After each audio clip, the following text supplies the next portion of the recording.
I'm going to let you in on a little secret today, so simple yet so effective at making women fall in love with you that it should be illegal.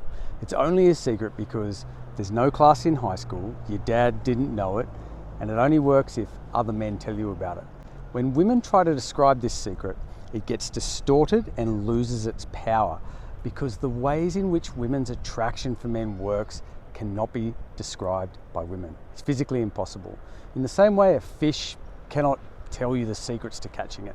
It is only by catching many fish does the secret naturally reveal itself.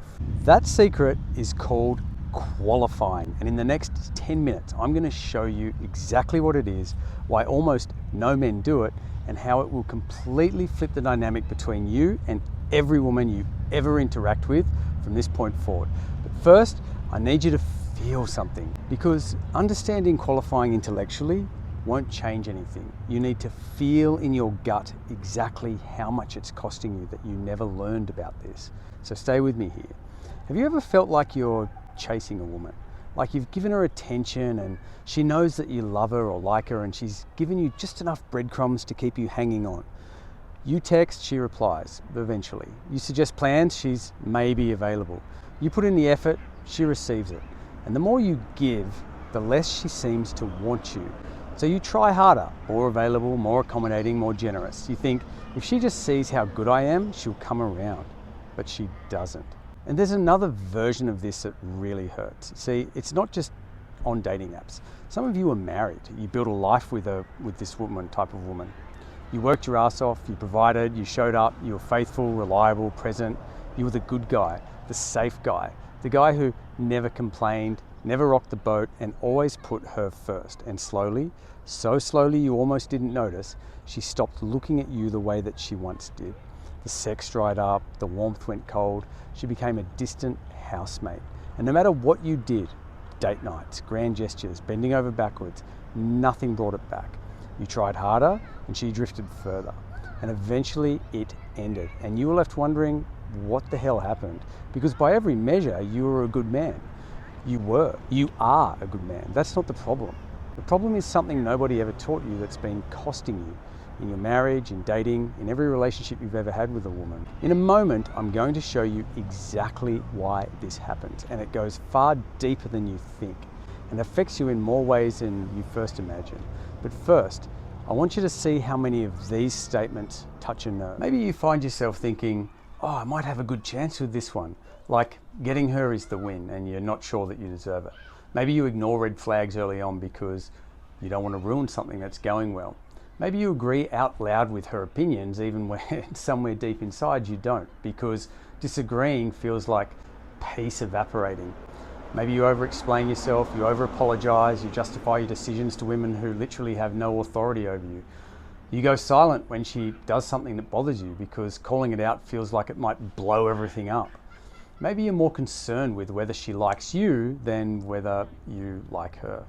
When a woman pulls back, maybe your first instinct is to chase. It's an impulse that says, oh, I've got to fix this, I've got to do something, like it's you that's done something wrong.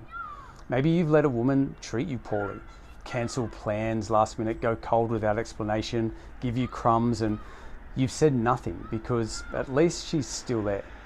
Maybe you've stayed in situations way past their expiry date because leaving felt like failure. And this is the big one.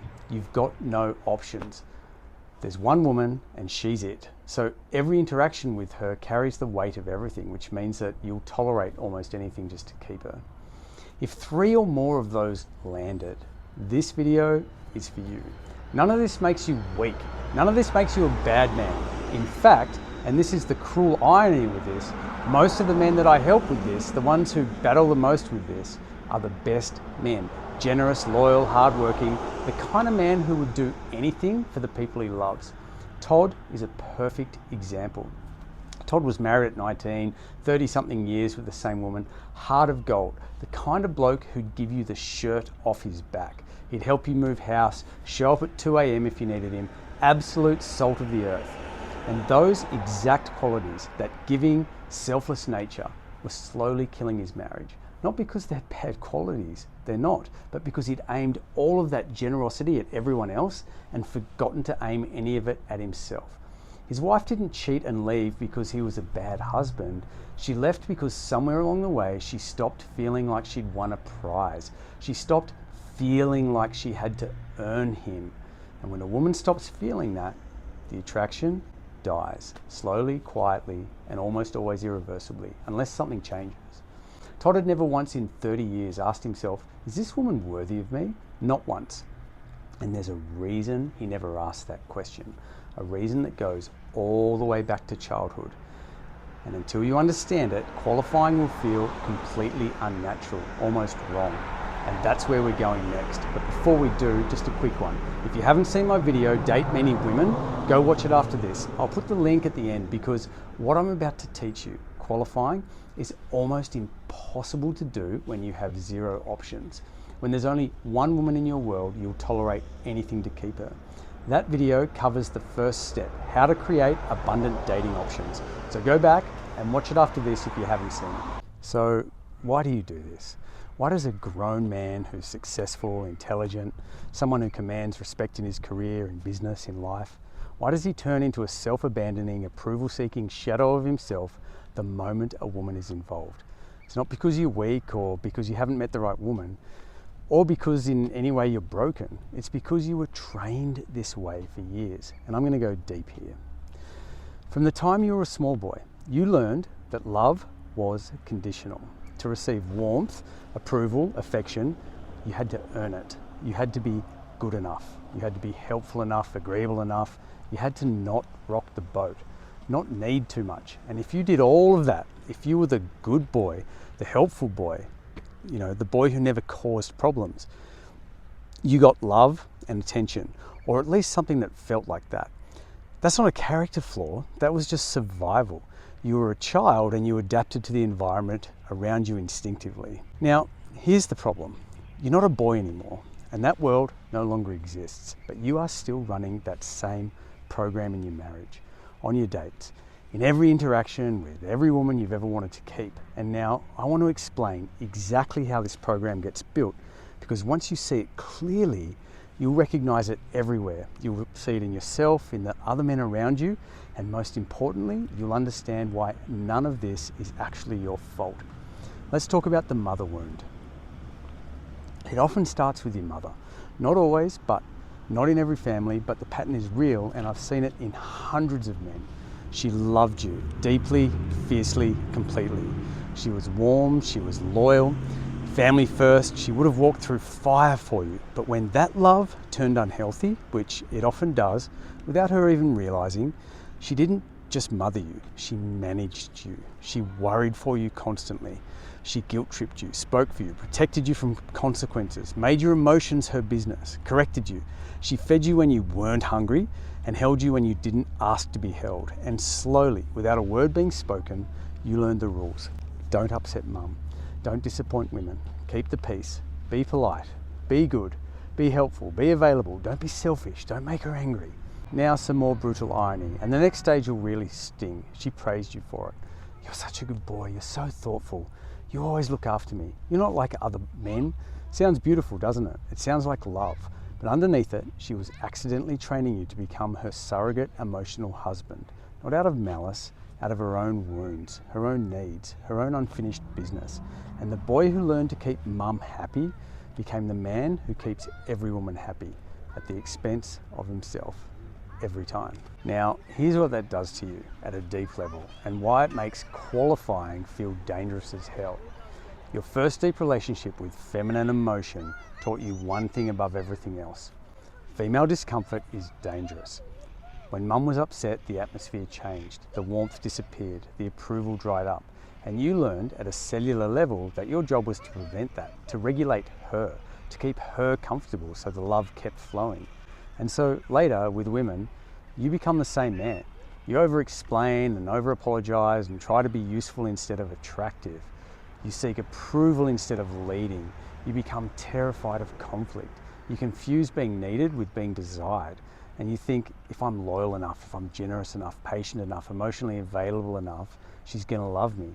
But your mum, who installed all of this, didn't see you as a sexual partner, and nor you her. And the women that you seek desire, love, and sexual attention from, these women don't respond sexually to a man because he's easy to manage. They respond sexually when he has an edge. And now finally, the brutal part. The mother wound doesn't create bad men. It creates men with good hearts and just weak boundaries, high guilt and low sexual entitlement, emotionally available but energetically castrated. Men who are terrified of being seen as selfish. Men who have never once asked a woman, are you actually good enough for me? Psychologists call it the mother wound, and I call it the reason most good men finish last. Now, the correction here is not hating your mum or yourself. Instead, the correction is separating from the emotional contract, realizing that maybe for the first time, your job is not to keep every woman comfortable. Your desire is not dangerous. Her disappointment does not mean I've done something wrong. Maybe you start to think I can love women without obeying their moods. You can say no and still be a good man. That's the shift from good boy to grounded man. And qualifying is how you make that shift real, not just as an idea in your head, but in your actual behavior, your actual conversations, your actual relationships. Let me show you exactly how. So, what is qualifying? At its core, qualifying is simple. It's the practice of assessing a woman's suitability for you, rather than auditioning for hers. That's it. Instead of walking into every interaction thinking, I hope she likes me, you're walking in thinking, let me find out if I like her. Instead of performing or impressing or proving your worth, you're observing, assessing, deciding. You become the interviewer, not the candidate.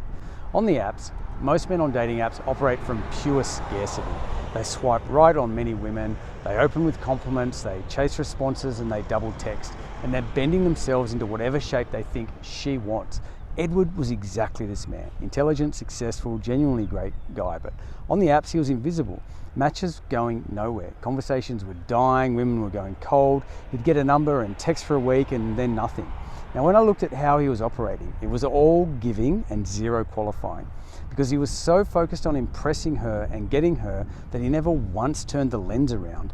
So we made one change. Instead of trying to win her attention, he started qualifying her for his. Simple questions or statements, not interview questions, genuine curiosity with an edge of discernment. For example, what do you actually do with your free time? And I don't mean what sounds good, I mean what you actually do.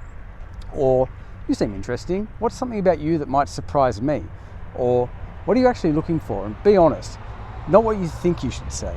Now these aren't tricks, they're not manipulation, they are the questions or playful statements a man asks when he genuinely wants to know if a woman is worth his time. And the effect was immediate. Women sat up, conversations deepened, dates got booked. Within weeks, Edward had more dates than he could handle. Not because he'd changed who he was, but because he'd changed how he was showing up. And here's where it gets even more interesting, because qualifying doesn't stop at the first conversation. And what happens when you apply it inside a relationship, or when a woman starts testing your edges, that's where most men completely drop the ball. On a first date, David had the opposite problem to Edward. He could get dates. He was charming, he was good looking, socially confident, but every relationship followed the same pattern. An amazing start and then a slow decay. Women would gradually lose respect for him, become demanding, cold, difficult, even toxic. The issue wasn't attraction. David had plenty of that. The issue was that the moment he liked a woman, he stopped qualifying her. He'd made his decision, she was great, now he just had to keep her happy. So on dates, we introduced something simple. Before the end of every first date, David had to be able to answer 3 questions about her. What are her actual values? Not her stated values, her demonstrated values. How does she treat people who can do nothing for her? And is there anything that he's observed on that date that he's choosing to overlook because he likes her? And that last one is a killer, because that's where nice guys bury themselves. They see the red flag, they feel it, and they choose to ignore it because the alternative, which is losing her, feels worse than tolerating it. A man who qualifies doesn't do that. He names it, he leans into it, and he makes a conscious decision, not a fear-based one. Now, accountability, the big pivot, because holding women accountable. Qualifying is how you select a woman, and accountability is how you keep her respect. And men everywhere, good men, well-meaning men, are dropping the ball on this completely. Here's what it looks like. She cancels plans last minute. You say, no worries. She goes cold without explanation. You chase harder. She speaks to you disrespectfully. You go quiet and hope it passes. She does something that bothers you and you say nothing because bringing it up feels like starting a fight. And every single time that you do that, every time you swallow it or excuse it or ignore it, you are training her that her behavior is actually rewarded with compliance. It has no consequences and it even gets you trying harder. Can you see the pattern? The truth nobody, not even the mirror, tells you is when you fail to hold a woman accountable, you don't keep the peace. You destroy the attraction, because attraction, real, deep, sustained attraction, requires respect. And she cannot fully respect a man who won't stand up for himself, even if she doesn't consciously know what's happening, even if she'd never say it out loud. The man who holds women accountable calmly, confidently, and without drama is the man being the most attractive version of himself.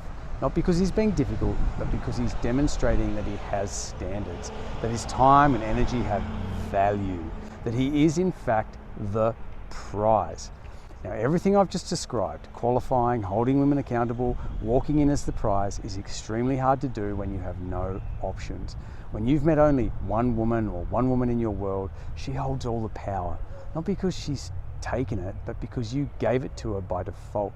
Scarcity creates desperation, and desperation is the enemy of qualifying.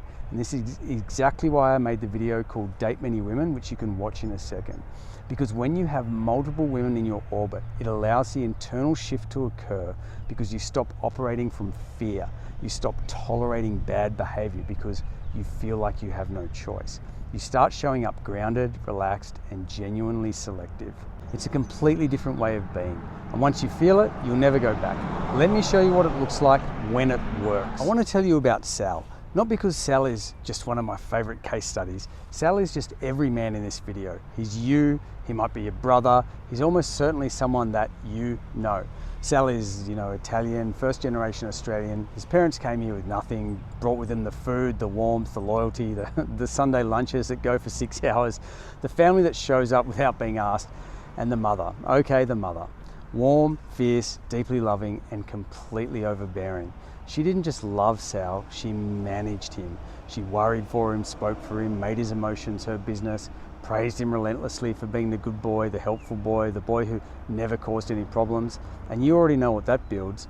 By the time I met Sal, he was one of the genuinely nicest human beings I've ever encountered. He's the kind of man who remembers your birthday and shows up with food when you're sick, gives you the shirt off his back without a second thought, like a golden retriever in human form. And he was completely invisible to the women that he desired romantically. Now, this isn't because he wasn't worthy or because he didn't have love to give, but because the moment he got a match, Sal disappeared. I sat with him one day and we went through his dating texts together. And what I saw was one of the clearest examples of zero qualifying that I've ever come across. Every message was about her.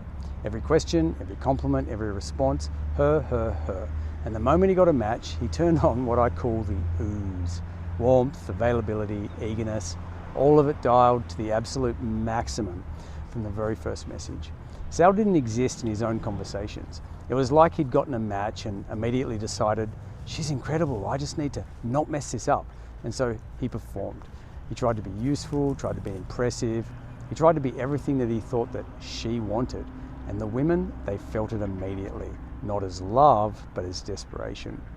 And what it felt like being Sal. And here's what I want you to understand about what it does actually feel like to be this man. Because it might be you. It's not stupidity. It's not even low confidence, not in the traditional sense. Sal was confident in his work, his friendships, his family. But the moment a woman he liked entered the picture, something contracted inside him. A quiet panic. Don't mess this up. Don't say the wrong thing. Don't be too much. Don't ask for too much. Just be good, be helpful, be available, keep her happy. Sound familiar? That's the good boy program running in real time. It's the same one that kept mum's approval flowing. It's the same one that got him praised his whole life, except now it was costing him everything. Because underneath all that warmth and eagerness, the real message being transmitted was, I don't believe I'm worth choosing, so I'm going to work twice as hard to make you stay. women don't respond to that. They can't, at least not with sexual attraction. So we did two things, and the order of this matters. First, we fixed his supply problem. We got Sal generating options and multiple conversations, multiple women running simultaneously, because you cannot qualify from scarcity. And there's only one woman and she's everything. You'll tolerate anything just to keep her. So go watch Date Many Women if you haven't. That was step one. And then we went to work on the real thing. We didn't change Sal's personality. We didn't make him cold or unavailable or teach him to play games. We simply taught him to put himself back in the equation, to ask before every message, every date, every interaction, what do I actually think of this woman? What am I noticing? What do I like? What concerns me? Is she someone I actually want to invest in? Does she fulfill my needs? His texts changed, not colder, they became more real. He had opinions, he pushed back gently, he challenged, he asked questions from genuine curiosity rather than a need to impress. He stopped performing, he started assessing, and separated from the emotional contract, the same one his mother had written for him before he was old enough to read. Sal realised a woman's discomfort is not his emergency. That worked when he was 7. He realised his desire is not dangerous and he can say no and still be a good man. So a few months after we did this work, Sal met Polly, and he will tell you himself he has never felt this way in a relationship, ever. Not because Polly is his prize to be put up on a massive pedestal, but because for the first time, Sal chose her consciously. He qualified her from a pool of options. He assessed her character, her values, her behaviour, and he decided that she was worth it. And when she steps out of line, which is normal because all humans do, Sal says something calmly, directly, no drama, and she loves it. Not because she's a pushover, because she finally has a man with edges, a man who respects himself enough to hold her to a standard. And they're still together, growing, happy. And the Sal who used to disappear from his own text conversations, that Sal, he just doesn't exist anymore. Now, Sal isn't a magician. Todd isn't Einstein. Edward and David aren't more special than you. They're men exactly like you, who simply got the tools they were never given, from good boy to grounded man. The question is whether you're ready to make that shift too. Now you know the secret. The second pillar, qualifying. You know why you never learned it. You know what it's costing you in your marriage, in dating, in every relationship you've ever had. You know what it looks like when a man finally gets it right. And you've seen what it did for Sal or for Todd or Edward or David. But here's the thing. Qualifying gets her interested. It does not get her into bed. It does not create the sexual tension that makes her cancel plans with her girlfriends to see you. It does not make her kiss you on a first date and think, I need to see this man again. It does not make her text you first to ask for a second date, to ask, so, what are we? Where's this going? That's a completely different skill. And most men, even men who've nailed qualifying, fall flat on their face right here, because there is a gap between she's curious about me and she's obsessed with me. And if you don't know how to close that gap, you end up in the friend zone wondering what happened again. The third pillar is called convert, and it's about one thing, taking the attraction you've built and amplifying it into sexual tension, dates, and a relationship she fights to be in. Flirting, push-pull, staying out of the friend zone, and getting into the sex zone. Getting her to chase you for that second date. Now that video is coming up next, so make sure you're subscribed so you don't miss it. Watch the previous video linked at the end, and when the next one drops, I'll link it right here too. If you want to get ahead before that video drops, come join my free school community. The link is below. More than 240 men just like you working through this exact series together, getting personal help, sharing wins, asking questions. It costs you nothing, and the men inside are already winning. Click the link, come and join us, and I'll see you in the next one.